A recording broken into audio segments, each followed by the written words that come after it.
back 7:48. Carson joins. We've got the story of an exotic and beautiful bird finding its way back home. That's right, guys. For years, the American flamingo has mostly lived in Cuba, Mexico, and the Bahamas, but thanks to a hurricane last fall, many of them now relocated to Florida, and it appears some like it there. Yeah, what's not to like? NBC's Sam Brock is at Zoo Miami with more. Hey, Sam.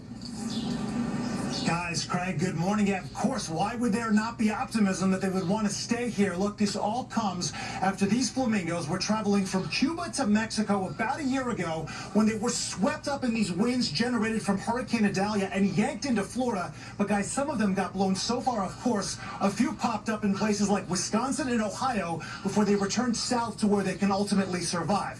The real test right now, will they reproduce in the state of Florida? And I'm not talking about flamingos under zoo care like these guys behind me at Zoo Miami, but the roughly 100 spotted in the wild throughout the state. This morning, flamingos in Florida are giving people something to talk about. The slender pink birds, known for their bright-colored plumes, once lived in the state by the thousands.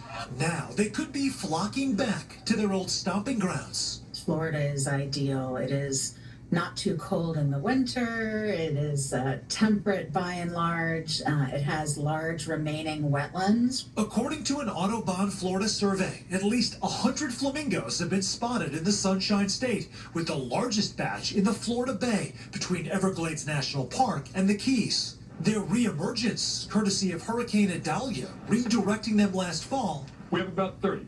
There's 30 here now. Has flamingo fans like Ron McGill of Zoo Miami pumped up about the possibilities. There were flamingos that went to Wisconsin. There were flamingos that went to Georgia, Alabama. Those flamingos after a couple of weeks said, we're out of here. Flamingos in Florida said, hey, wait a minute. This is kind of nice. This is kind of nice. McGill says years of efforts and billions invested in restoring the Everglades is making this flamingo renaissance possible. The exotic beauties were nearly wiped out by the turn of the 20th century, not just because of destruction of their Everglades habitat, but at the time, flamingo feathers were worth more than gold. Now, the bird's unexpected return has captured hearts and imaginations. So close, such beautiful colors.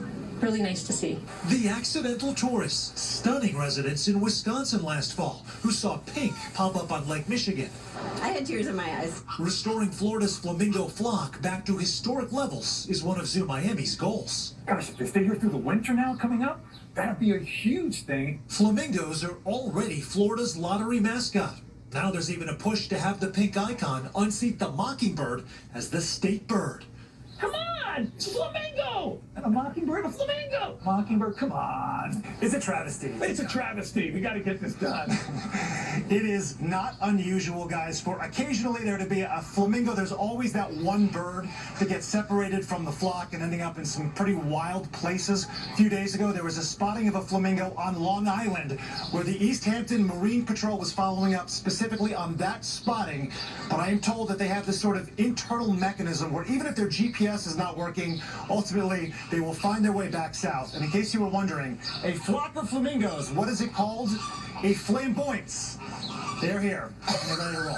Wow. Tall, elegant, clad in pink, but enough about Sam Brock. That's right. Love it so much, Sam. That's right. So much. Savannah would like to be redirected to the Bahamas as well at some point. I'd like for something to blow me that way. Coming up, guys, on Popstar.